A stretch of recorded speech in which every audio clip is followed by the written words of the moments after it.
Assalamualaikum warahmatullahi wabarakatuh.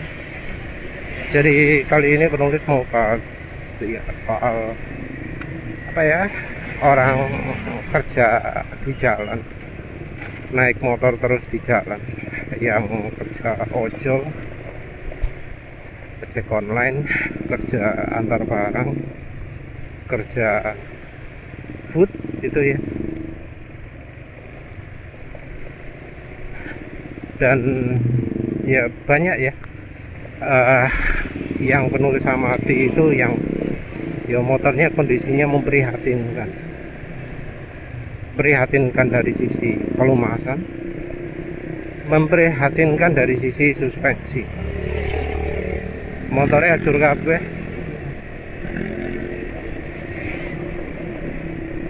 ya karena memang apalagi daerah penulis gini, kondisi jalan seringnya nggak mulus ya. Kalau yang apa sampai pelosok-pelosok gitu, lewat paving, lewat beton, aspal tambalan dan seterusnya.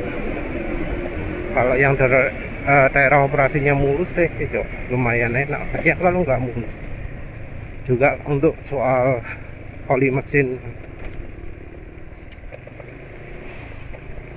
Untuk oli mesin sendiri, penulis lihat ada beberapa yang acuannya adalah bulan atau minggu atau kilometer. Biasanya kurang dari 2000 km. Ada juga yang misalnya 1 bulan, ada yang tiap 2 minggu. Pemaneh yang seminggu sekali mungkin ada juga barangkali. Seringnya mereka ini termasuk orang yang dikejar waktu. Jadi kalau sudah beroperasi, ya kadang nggak berhenti. Yang biasanya berhenti itu justru yang punya kendaraan listrik. Jadi kalau yang pakai mobil bensin itu nggak berhenti, mulai dari pagi sampai sore, kadang berhenti cuma makan, sholat. Sementara kalau yang pakai listrik, yang nggak ada anunya, tempat penukaran baterainya, berhenti untuk ngecas. Kalau motor listriknya cuma satu, ya berhentinya bisa sampai 4 jam gitu. Oleh karena itu ya, kadang mereka kalau kondisi motor sudah nggak fit ya, nggak peduli wes 12 no. Entah ya apakah yang mereka bagian kerja ojek, kerja antar barang yang lama di motor ini masih memperhatikan servis atau enggak ya, masih termasuk orang yang percaya servis atau enggak. Karena kalau menurut penulis, yang namanya servis itu kebanyakan adalah hal yang sia-sia. Jadi lega rusak aja ya apa-apa nolak. Saran untuk yang kerja di jalan ya, servis nggak usah, lebih baik belajar sendiri apa sih yang perlu diamati pada motor itu, apa sih yang kurang pada motor itu, belajar sendiri. Kondisi apa jenenge,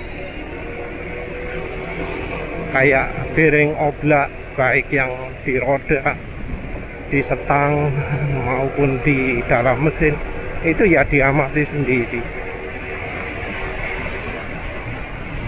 Jangan mengandalkan faktor lain ya. Jangan mengandalkan orang lain, karena yang namanya mekanik pun ada kelemahan.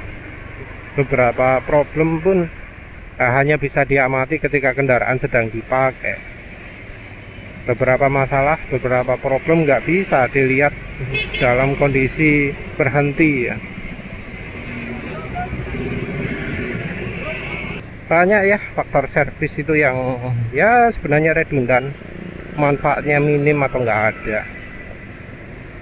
Jadi beberapa masalah ya baiknya diatasi dari sumbernya.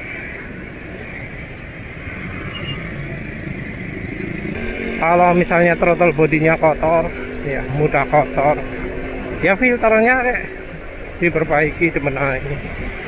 Yang salah satu triknya adalah kalau filternya filter kertas, dicuci air sabun. Kalau nggak pernah basah, ya kalau bisa air sabun. Setelah cuci air sabun gitu, maka porinya akan jadi makin kecil. Jangan dikasih oli, jangan dikasih bensin, karena kalau dikasih oli, dikasih bensin, porinya jadi ketutupan, jadi bumpet, jadi mampet, buntu. Kalau kena debu, macet. Kalau gitu ya bakal bikin performa nggak akan maksimal karena terlalu mampet. Jadi justru pakai air ya kuncinya mencuci filter. Jangan pakai sabun, jangan pakai minyak, jangan pakai oli, jangan pakai bensin. Terus soal pembersihan apa maneh biasanya kalau CVT ya. Kalau CVT karena kalau di motor Honda nggak ada filter busanya, ya dikasih lah busa. Kalau dari pabriknya nggak ngasih, ya kita yang harus ngasih. Dengan begitu ruang filter jadi bersih, jadi nggak butuh lagi lah melakukan pembersihan ruang filter, misal karena debu atau macam-macam. Kalau soal lain-lain biasanya pelumasan ya silakan dilumasi sendiri. Tentu kalau melumasi jangan mengandalkan oli bekas ya. Ya oli baru lah. Karena pasti ya kalau motor sekarang itu oli sering sisa.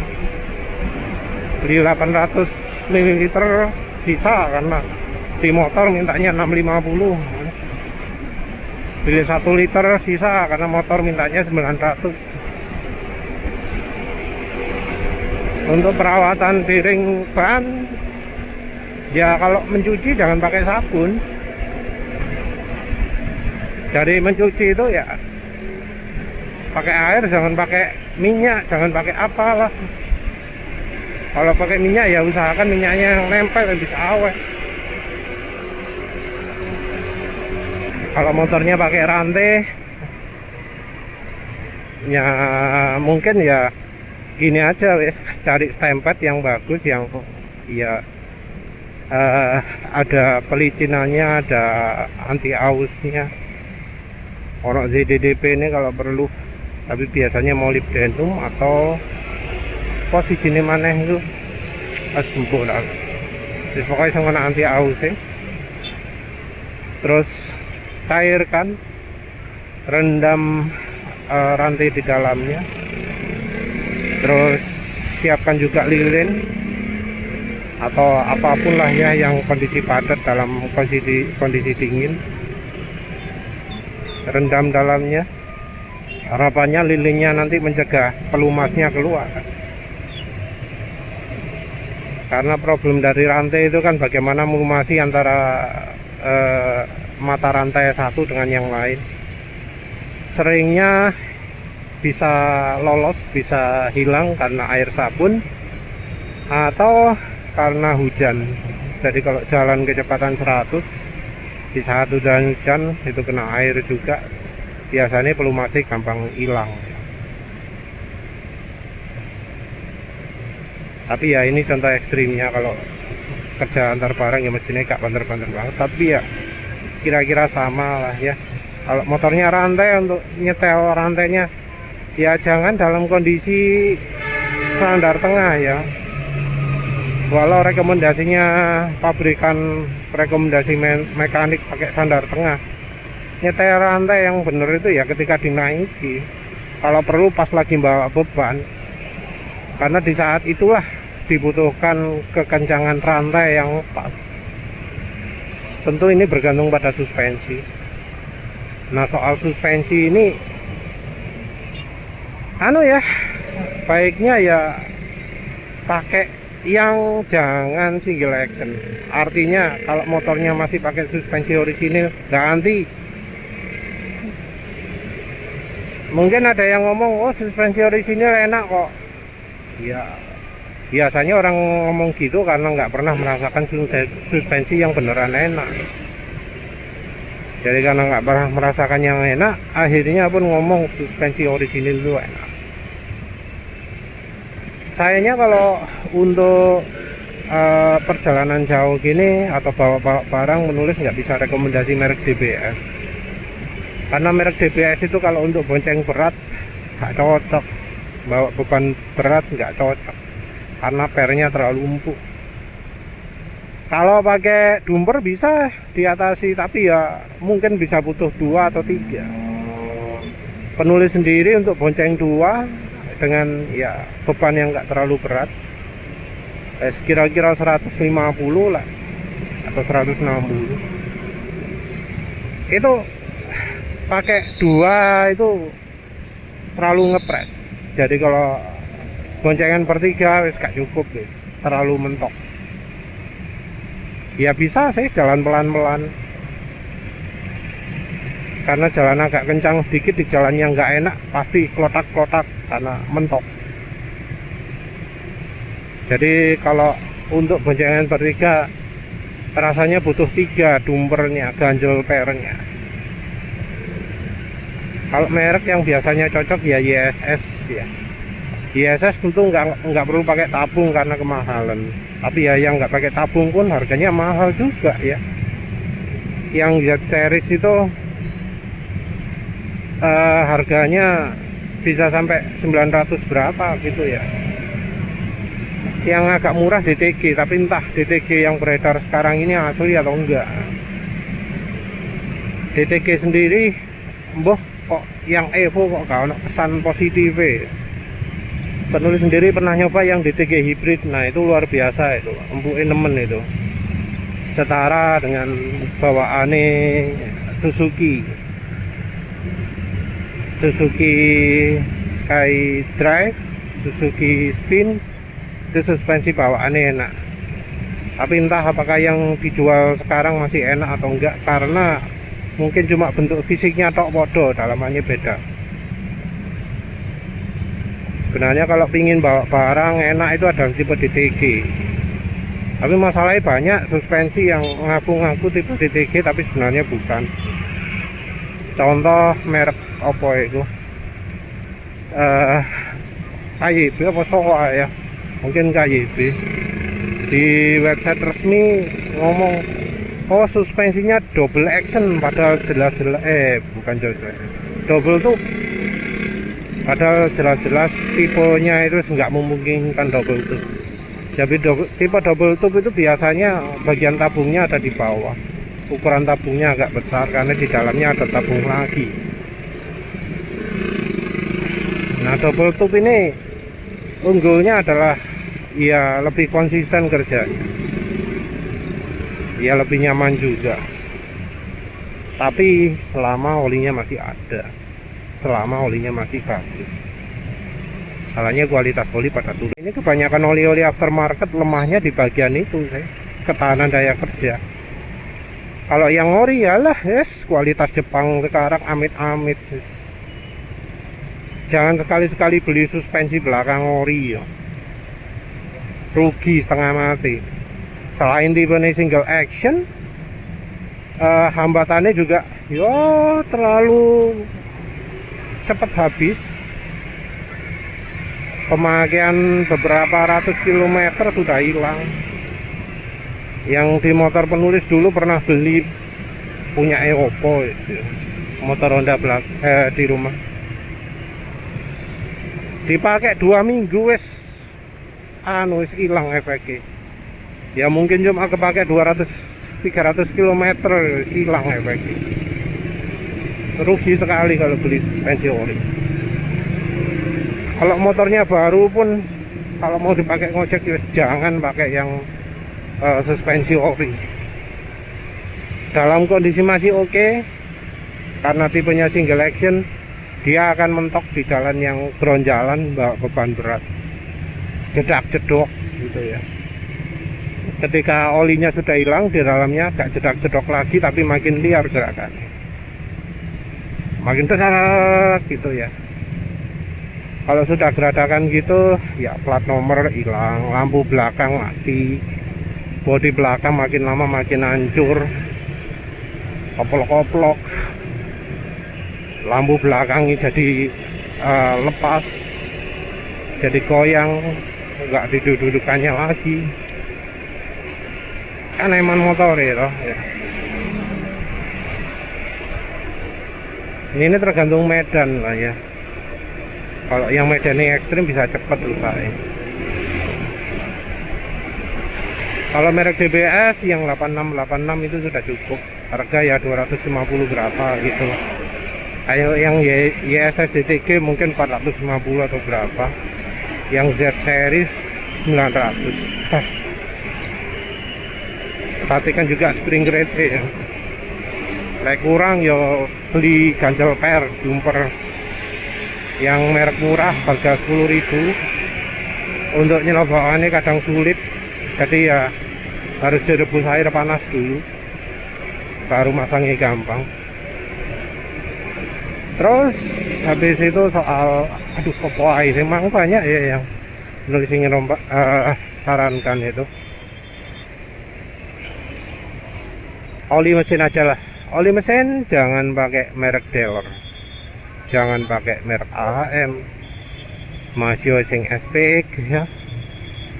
Jangan pakai Yamaluk yang Matic itu apa, harganya kan juga cukup mahal ya, 80, 70, 60. Ya untuk ojek itu memang oli kadang sulit ya. Tapi penulis rekomendasikan kalau untuk oli jangan ya yang asal mahal, asal murah. Oli yang bagus itu nggak murah sekali, tapi juga bukan yang mahal-mahal. Oli bagus itu biasanya 60 ribuan. Di atas itu banyak yang jelek soalnya. Oli 100.000 itu banyak sekali yang jelek. Kalau pengen bagus sekali ya di atas 300.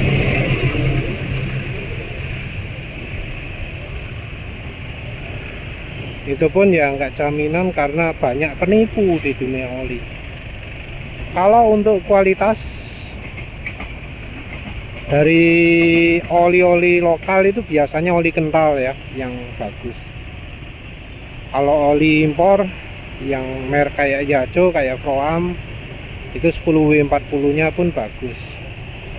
Kebanyakan 10W40 oli lokal itu jelek, bahkan termasuk yang dari Castrol, dari merek rekomendasi juga sama sih. Orangnya Varia Tradingco itu juga 10W40 nya nggak bagus. Oli 20W50 sendiri yang buatan lokal ada yang bagus, ada yang nggak bagus. Kebanyakan kelemahannya adalah aditifnya ya. Jadi aditif dari oli tersebut yang kurang. Terus kadang base oilnya yang nggak bagus. Kalau oli 10W40 aditif biasanya lebih bagus, tapi base oil jauh lebih buruk. Jadi ya kelemahannya beda-beda. Buruknya base oil dari 10W40 itu bisa jauh lebih buruk ya dari yang 20W50. Jadi kadang orang akan lebih merasa cocok pakai oli 20W50 karena base oilnya lebih tahan. Cuma kalau untuk pemakaian pelan biasanya oli 10W40 lebih baik. Oli rekomendasi saat ini adalah Mediterranean Bio, Froam VR30, oli Yacho. Kalau yang murahnya ada Win Formula SCT, Win Formula Char 20W50, Orangnya SAE40. Kalau nemu ya 20W50. Tapi kalau untuk oli Orangnya ini wajib cek segelnya itu harus ada hologram. Kalau nggak ada hologram itu palsu. Meseran B40 rekomendasi, cuma sayang palsunya sangat banyak. Jadi kalau ya kemudian dapat oli meseran B40 yang di scan bisa lolos, tapi ternyata kalah bagus dari oli Orangi, kalah bagus dari oli Win Formula Car atau Win Formula SCT, itu kemungkinan dapat palsu. Sayangnya palsunya oli meseran banyak, dan sepertinya juga didukung oleh orang dalam. Jadi kita nggak bisa membedakan secara kemasan, karena yang berbeda kualitasnya adalah dalamannya, cairannya. Karena Pertamina banyak korupsi, ya repot lah ya, mustahil membasmi seperti itu. Untuk ganti olinya jangan pakai kilometer, tapi pakai acuan masa pakai ya. Selama suara mesin masih halus, nggak asak-asak, selama mesin nggak kayak di rem, RPM mesin nggak cepet turun, konsumsi bahan bakar nggak makin boros, bisa diteruskan. Tapi kalau sudah asak-asak, sudah kasar suara mesin, jangan ragu untuk ganti ya. Orang bisa tahu kasar sama halus setelah nyoba oli rekomendasi. Jadi coba oli rekomendasinya dulu, perhatikan apa bedanya dengan oli yang biasanya dipakai, terus itu yang jadikan patokan. Dari suara kasar itu bukan karakter mesin, tapi karena olinya sudah rusak, seringnya seperti itu. Tentu ada suara kasar yang lain ya, jadi kita harus bisa membedakan mana suara kasar yang karena oli, mana suara kasar yang bukan karena oli. Untuk ojek juga penting memperhatikan cairan-cairan lain ya. Untuk bahan bakarnya juga penting, kadang nggak bisa milih harus Pertalite atau harus Pertamax ya. Perhatikan kelemahan Pertalite itu biasanya dari sisi pembersihan, tapi kalau Pertalite sekarang nggak masalah sih. Cuma terakhir mungkin ada kasus Pertalite bikin berebet. Nah itu yang perlu diperhatikan adalah kondisi bahan bakar ketika sudah di tangki. Jadi yang masuk ke tangki itu kondisinya bagaimana, karena bisa jadi yang masuk ke tangki itu kondisinya sudah hitam kelam gitu ya.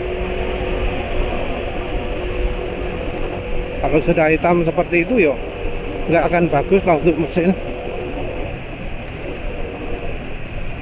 Yang repot penyakitnya biasanya belakangan, nggak langsung, nggak instan. Terus sekarang orang beli Pertamax. Masalahnya Pertamax itu nggak semua kendaraan cocok. Ada beberapa kendaraan yang pakai Pertamax itu jadi berebet. Makin sering pakai, makin lama pakai, jadi makin berebet. Kalau masalahnya berebet, coba cek busi. Kalau kondisi businya tidak hitam, tidak legam, maka coba pakai minyak samin cap onta. Ini akan membantu membersihkan injektor ya, membersihkan pompa juga kalau ada kotoran dari bensin. Tentu kita nggak ngomong karat, karena karat itu logam. Kalau logam ya gak iso diapa-apa lah sama minyak samin cap onta. Kalau logam reaksinya terhadap asam, tapi ya masa bensinnya harap digawe asam dhisik. Cairan lain, oli suspensi itu ya, depan belakang wajib diperhatikan merek Yamaha Loop atau merek Suzuki atau merek Jumbo. Jangan pakai merek DPA.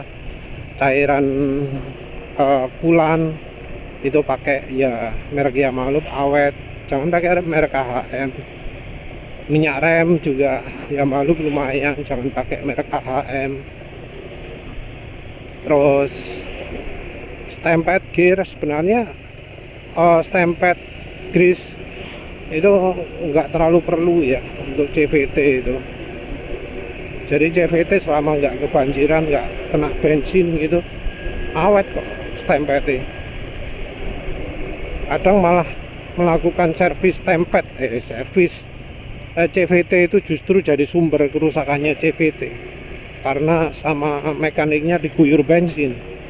Nah kalau diguyur bensin ya stempetnya luntur kabeh. Kalau stempetnya luntur ya rusak.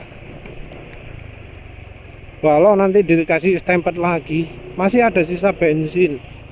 Sisa bensin yang kemudian disemprot casos pakai udara pertekanan. Itu saya nggak bersih, saya ono sisa bensin. Apalagi kalau bensinnya dipakai pertalite, itu nggak bagus karena ya kan bensin itu encer ya, pelarut kuat. Kalau dikasih stempel di situ ya stempelnya bakal lari-lari. Jadi kalau misalnya pingin stempelnya lengket, itu harus pakai sabun, air sabun. Tentu dibilas air dengan bersih juga dan dibiarkan kering juga. Jadi yang kalau mau aman jangan melakukan servis stempel pakai bensin sama sekali. Sing wis kadung untuk berikutnya stempel lagi jangan pakai. Oh mana untuk tekanan ban ya harus pas ya, jangan terlalu keras, jangan terlalu empuk. Untuk apa mana ya, ya wes lah itu saja. Yang jelas kalau motor ojek itu jangan terlalu mengandalkan servis, yang penting ganti oli. Ganti oli itu belajar ganti oli sendiri, buka tutup jangan pakai kaki pengencangannya, tapi pakai tangan, satu tangan saja cukup. Itu sudah rapat, nggak usah terlalu sangat rapat. Penulis nggak pernah dengar cerita ada baut oli jatuh karena terlalu rapat. Yang terjadi, karena terlalu kendor. Yang terjadi itu biasanya adalah karena masangnya terlalu rapat, maka bautnya dol. Nah setelah dol, itu jadi bisa jatuh di jalan. Jadi yang bikin baut bisa jatuh itu karena masangnya terlalu kencang. Masangnya bodoh pakai tenaga luar biasa. Bahayanya servis oli ke mekanik seperti itu, karena nggak semua mekanik itu tahu, apalagi yang muda-muda pakai tenaga nggak perhitungan, diputar sekuat tenaga. Kenapa diputar sekuat tenaga? Nanti kalau nggak kuat jatuh, padahal hasilnya jatuh karena bautnya, dratnya dirusak sama mekanik, jadi dol, karena dol jadi bisa jatuh. Ya wis lah itu saja. Terima kasih sudah menonton.